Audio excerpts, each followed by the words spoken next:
2024 was a terrible year for movies, but I'm sure everything else was good this year.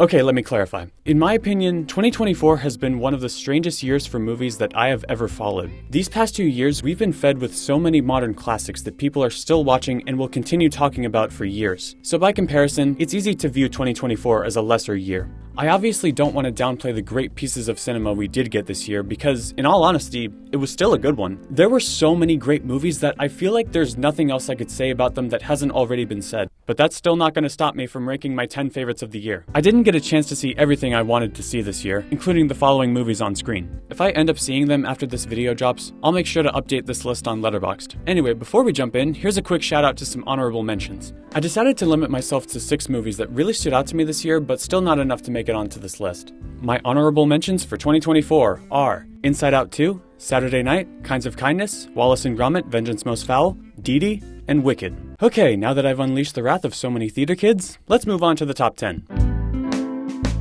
Here's a hot take for all you cinephiles out there. I am not a fan of Sean Baker. I do respect him as a director, and I do see the appeal of his films, but I just couldn't get into them, no matter how hard I tried. But this year, he finally won me over with his latest film, Anora. This is one of the most fun movies of the year. It is intense at times and has its fair share of drama, but for most of the runtime, this is a screwball comedy, and a great one at that. Baker directs and edits the hell out of this thing. The cast is excellent all around, but it's Mikey Madison who easily gives my favorite performance of the year. Her physicality, voice, and emotional range in this role prove that she's a star in the making. My only real issue with the film is that I was very mixed on the ending. On the one hand, I get what they were going for, and in a way they succeeded, but on the other hand, I do wish it was executed a little better. I obviously don't want to spoil anything for people who haven't seen it yet. This movie was an absolute blast, and if it ends up winning Best Picture, then I will be stoked.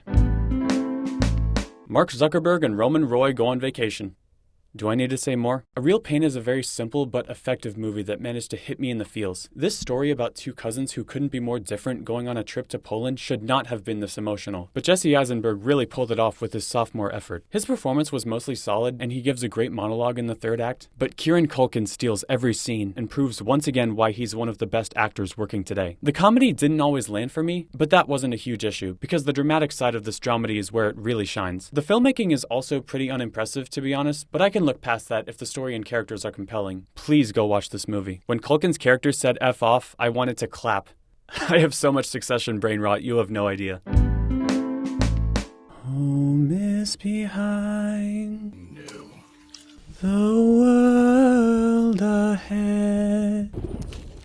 Okay, now that that's out of my system, The Substance is the grossest, cringiest, most disturbing movie I've seen all year, and I loved it. As someone who doesn't watch a lot of horror movies, I was kind of in awe of this one. The editing and cinematography are flat out insane. If Coralie Fagiet doesn't get a Best Director nomination at the Oscars, I will literally become the Joker.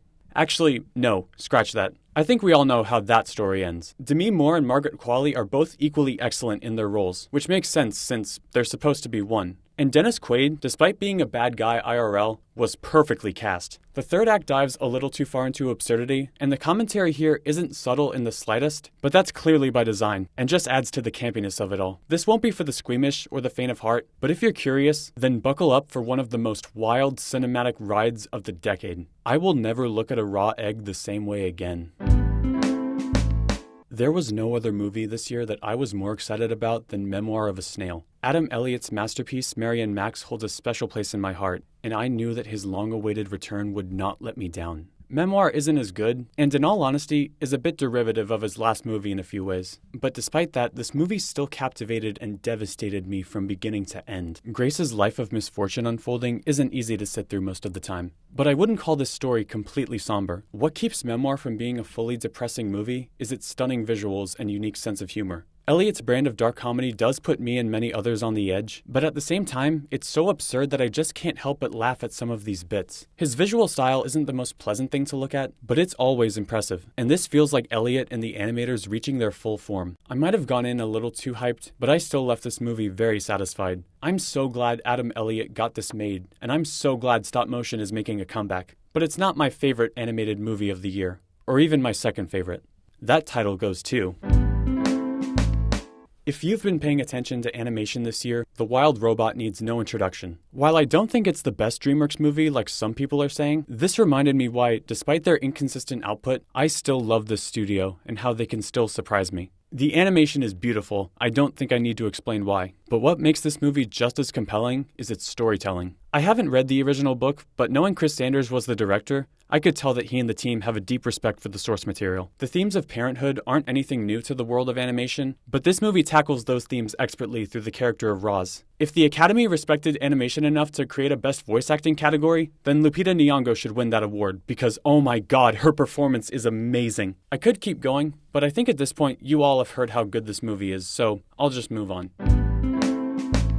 If there was one movie from this year that I can confidently say has grown on me since the first time I watched it, then it's definitely I Saw the TV Glow. I remember sitting in the theater and feeling overwhelmed yet entranced at the same time. This movie has been lingering in the back of my mind until I finally gave it another watch. And now, I can't stop thinking about it. I've been thinking a lot about how amazing TV Glow is from a filmmaking standpoint and how much it affected me personally. Owen's journey of self-discovery is heartbreaking, but at the same time, kind of life-affirming. His friendship with Maddie is infrequent, but their connection is strong, just like the main characters in The Pink Opaque. The locations are limited, but add so much to the isolating atmosphere, which somehow looks absolutely stunning thanks to some really colorful cinematography. I haven't even mentioned the soundtrack yet. Not only did Alex G cook with the score, but all the artists they brought in were inspired choices. I mean, you got Yule, King Woman, Sloppy Jane, Phoebe Bridgers, and of course, my queen, Caroline Polachek. Hearing her song Starburned and Unkissed during the hallway scene was one of the most euphoric moments I've ever experienced in a theater. And I can't believe it didn't make the shortlist for Best Original Song.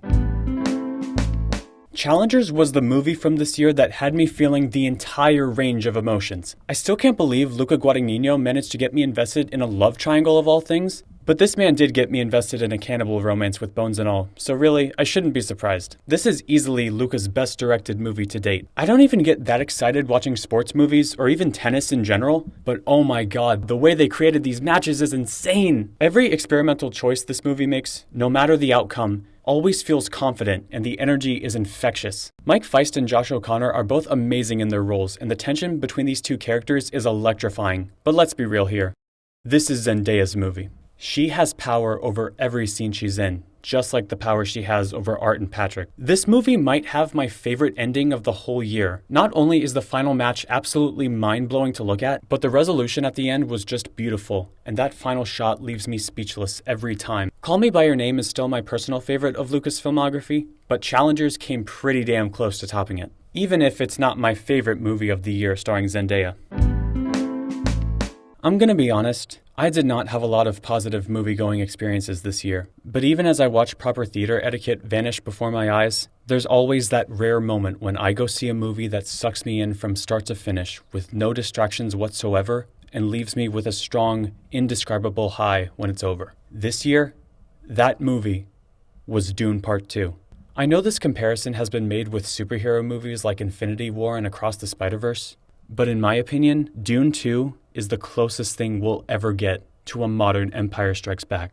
Denis Villeneuve accomplished so much with this sequel and continues to prove his status as one of the best directors working today. Part 1 was already an amazing sci-fi film, but Part 2 not only outshines its predecessor in every way, but it's a massive technical achievement that deserves to be in the conversation of one of the best sci-fi films ever made. Not only is the story more compelling and immensely tragic, not only are the characters more complex, not only does every actor bring their absolute A-game, not only is the cinematography breathtaking and makes everything feel larger in scale, not only does Hans Zimmer build on an already excellent score, but this movie brought back something I thought we would never see in cinema again.